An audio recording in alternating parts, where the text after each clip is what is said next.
Today we're playing more Minecraft. That's right.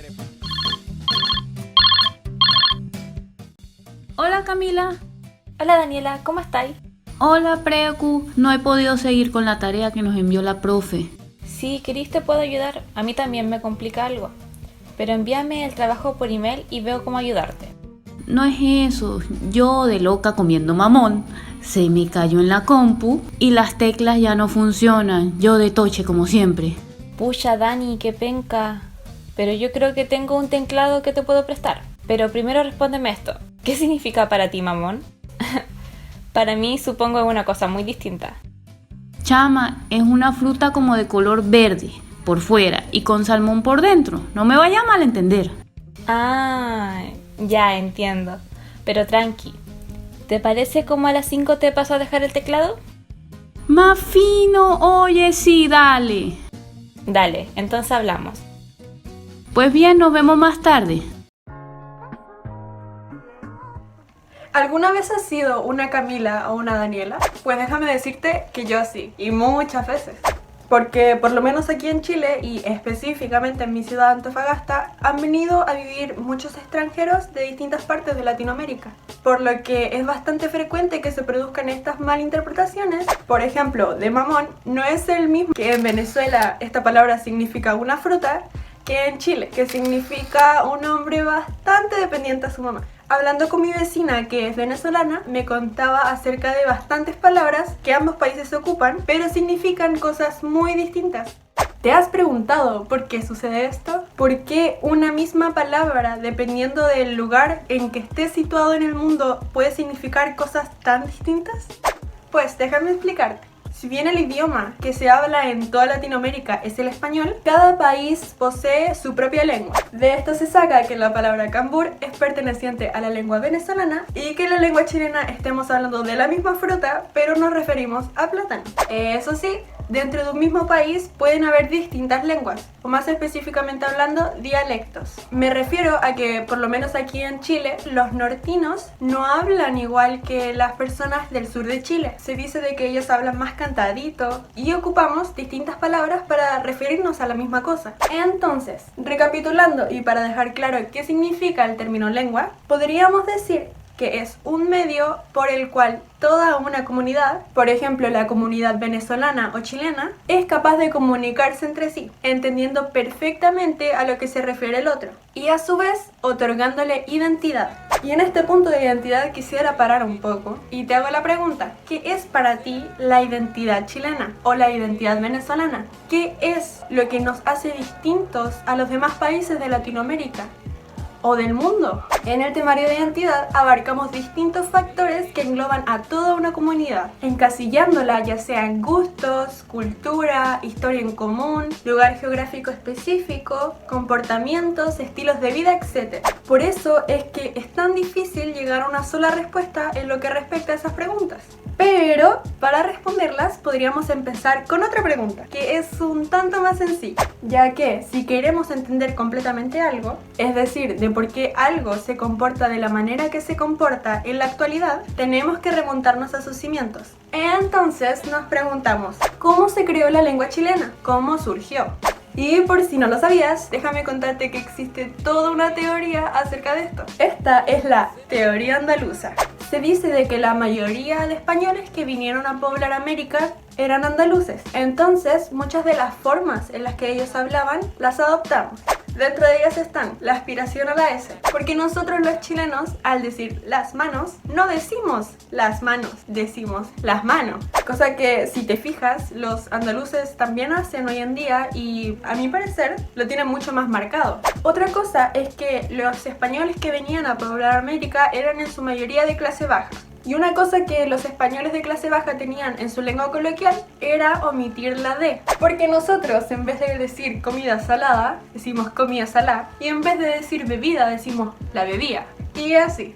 Otra cosa muy característica de nuestra lengua que en cierta medida adoptamos de los españoles es el voceo. En los principios, Chile hablaba con el voceo tradicional, es decir, el de los españoles. el vosotros, el caminasteis, el comisteis y todos los eis y ais posibles. Pero en Chile ocurrió una cosa muy curiosa, que fue la llegada del venezolano Andrés Bello. Este personaje era rector de la universidad que hoy en día lleva su nombre y se le ocurrió condenar el voceo tradicional y ponerse en favor del tuteo.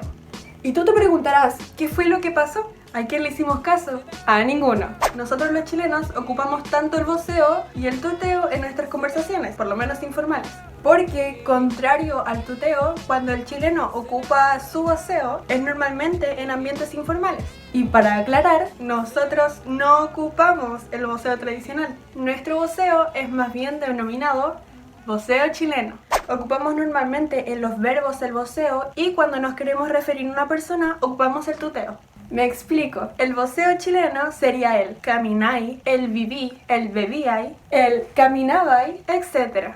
Mientras que para referirnos a una persona ocupamos el tuteo, ya sea de tú o informalmente vos o ustedes. Ahora, si bien muchas de las estructuras que ocupamos normalmente al hablar fueron legadas de los españoles, a su vez, las lenguas indígenas originarias nos legaron bastantes palabras que seguimos ocupando hoy en día, en especial el mapudungún, aymara y quechua.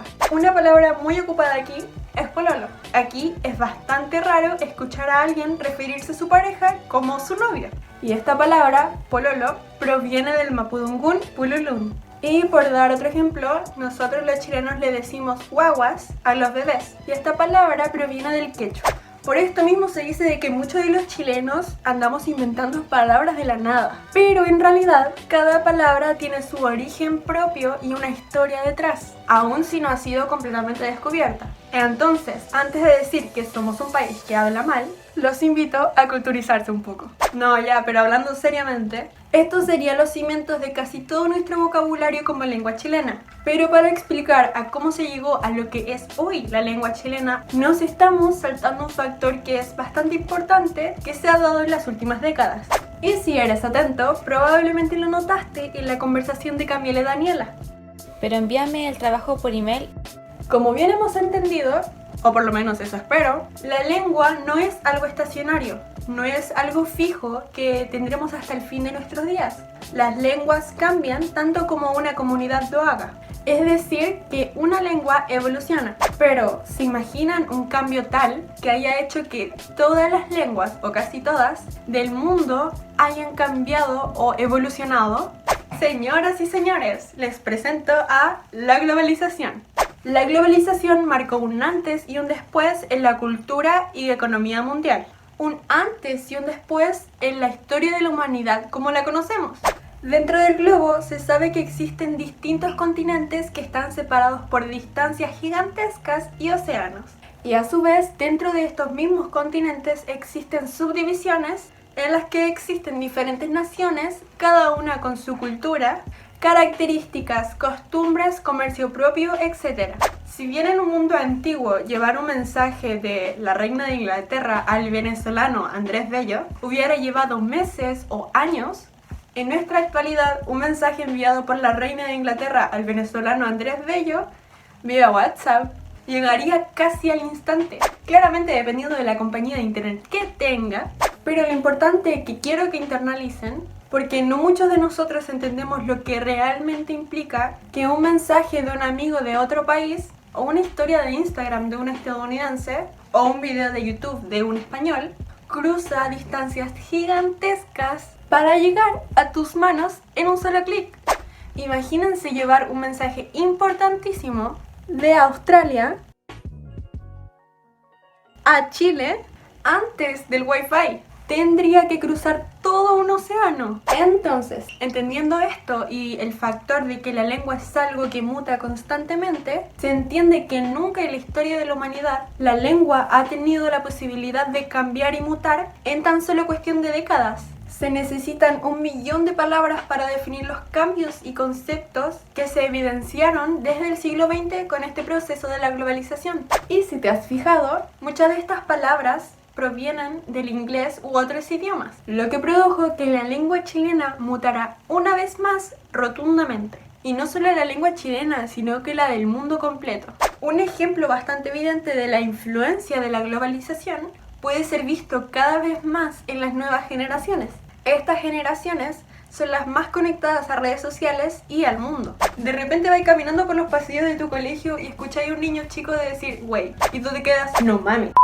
No, ya, pero en serio. Estas palabras son pertenecientes a la lengua mexicana, una lengua que está a 7000 kilómetros de la lengua chilena. Y se podría decir lo mismo con la lengua española. Además, cada vez los niños aprenden inglés con más facilidad y rapidez. Y esta mutación en la lengua no hubiera sido posible si no fuera por la globalización. En resumidas cuentas, la lengua chilena no se ha visto indiferente a este gran proceso mundial, sino que ha recogido y abrazado distintas costumbres, enriqueciéndose culturalmente por las abismales modificaciones a las cuales su lengua se ha visto expuesta, propiciando una mejor comprensión acerca de la vida, distintas realidades y formas de expresarse a lo largo del mundo. Espero te haya gustado y hayas sabido un poquito más acerca de la lengua y la globalización. Si tienes alguna duda, no dudes en escribirla en los comentarios. Sin nada más que agregar, ¡hasta pronto!